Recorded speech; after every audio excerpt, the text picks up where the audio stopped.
As you can see, the title of this video, it is apology time. And this time around, the apology is not, in fact, sarcastic. It's not satire. It is an actual genuine apology, because I do think I owe one. And unlike what many people in the comment sections love to sort of assert, I'm not too proud to offer an apology whenever I get something wrong. I'm not too proud to admit when I may have judged something way too harshly or allowed for my own biases to cloud my judgment. Now, the apology is specifically as it pertains to the Sylvanas Anduin cinematic. And I think I should give a little bit of backstory just before we get into what I want to apologize for, but then also a little bit of speculation around the topic, which I am quite excited actually about some of the things that's happening there. I do all of my reactions live. I don't do any editing magic. I don't, sort of watch it 3 or 4 times and then pick the best one to be the reaction one. I do it live.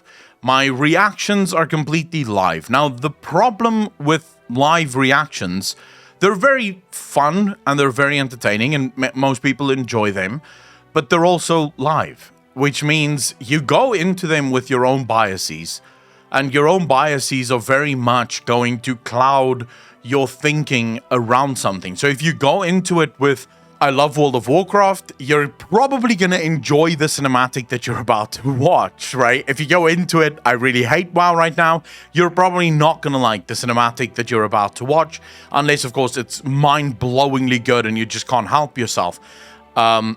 Or individual stories that you may or may not like, which is going to cloud your judgment one way or the other. For me, a massive clouding factor in that cinematic is Sylvanas Windrunner. As most of you know, I'm not a fan of Sylvanas' story.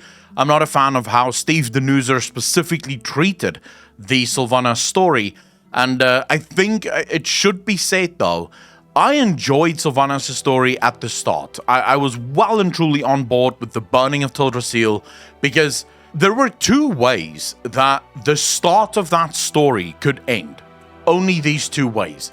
Option number 1 is that Sylvanas is sort of tricking us, so basically playing this morally grey character that we were told that Sylvanas was, playing this morally grey character and tricking us into fighting something more evil. So realizing that just pointing to Zuvul wouldn't be enough.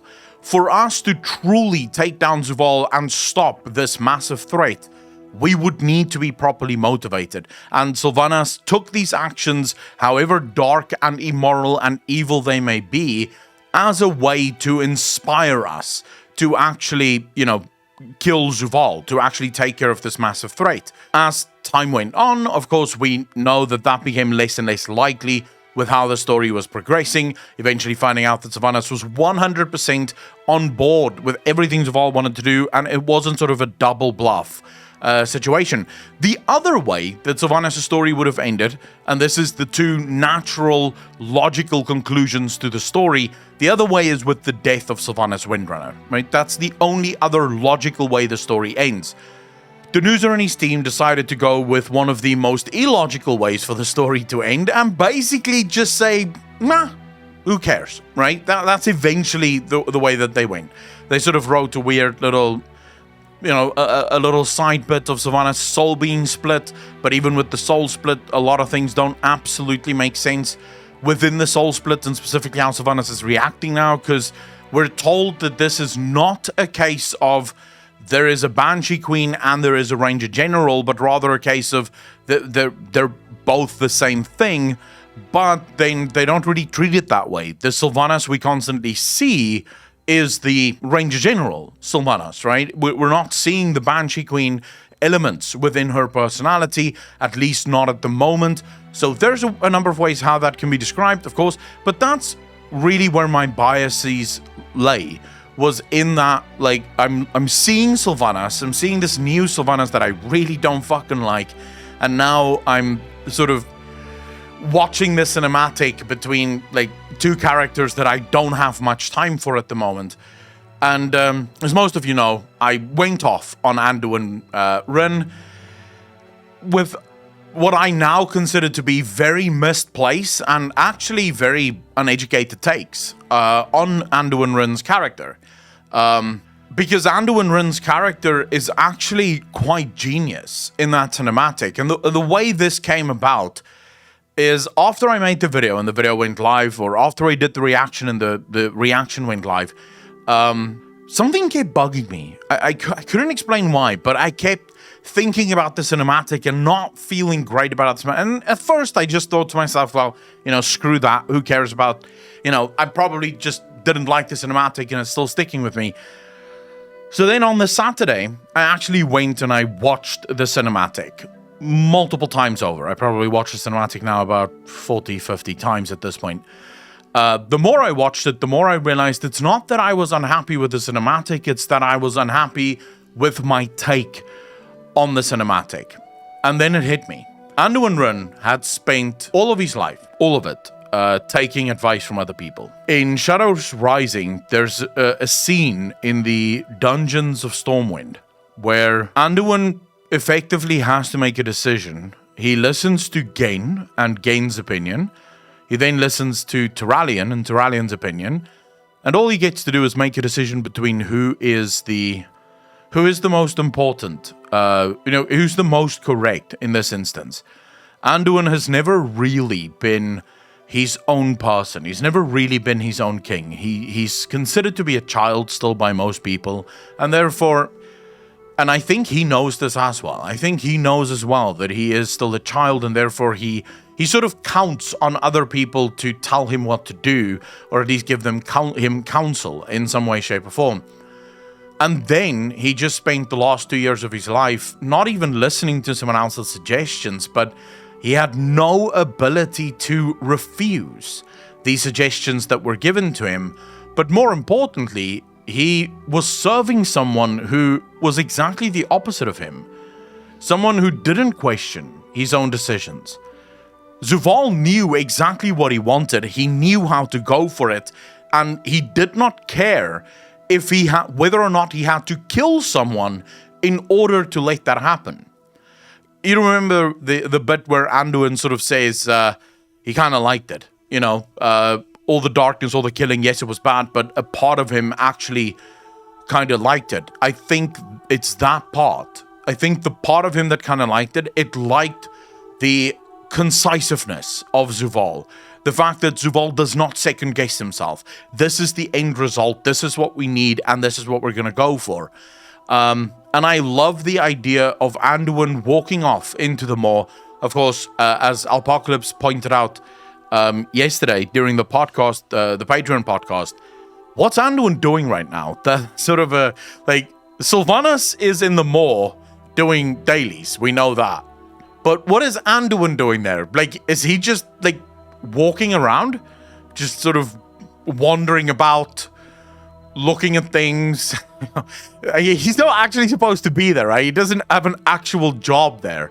So Anduin is obviously walking around. Now, I want to say, though, that this entire apology, my entire take on Anduin, is only wrong if dependent on what happens next, right? That's the only, that's literally the only way my apology is valid, is dependent on what happens next.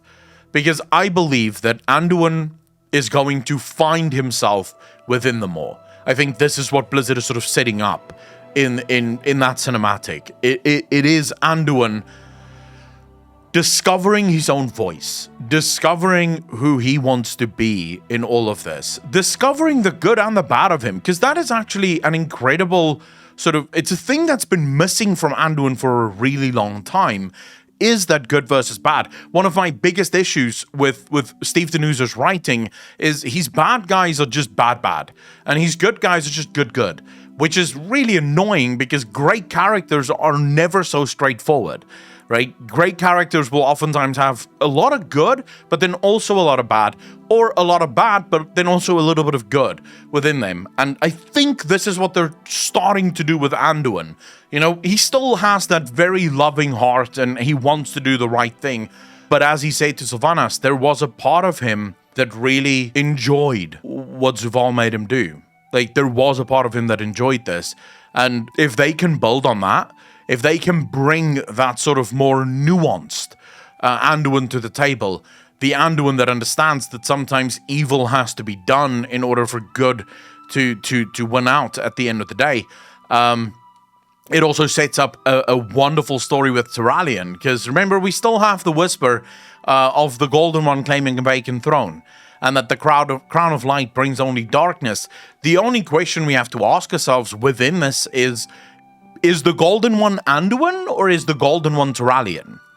Because it can be either of these two characters right now, because both of them have very much legitimacy for being that. Yes, Turalyon is the warrior of, part of the Warrior of Light, the Army of the Light, and yeah, he would probably bring only darkness, because we've seen what he did during Shadows Rising. But then Anduin is a priest, and even in the cinematic, Anduin says that he is afraid to call upon the light because he does not know whether or not the light will actually answer, right? Depending on what happens, depending on what, or thanks to what he has done.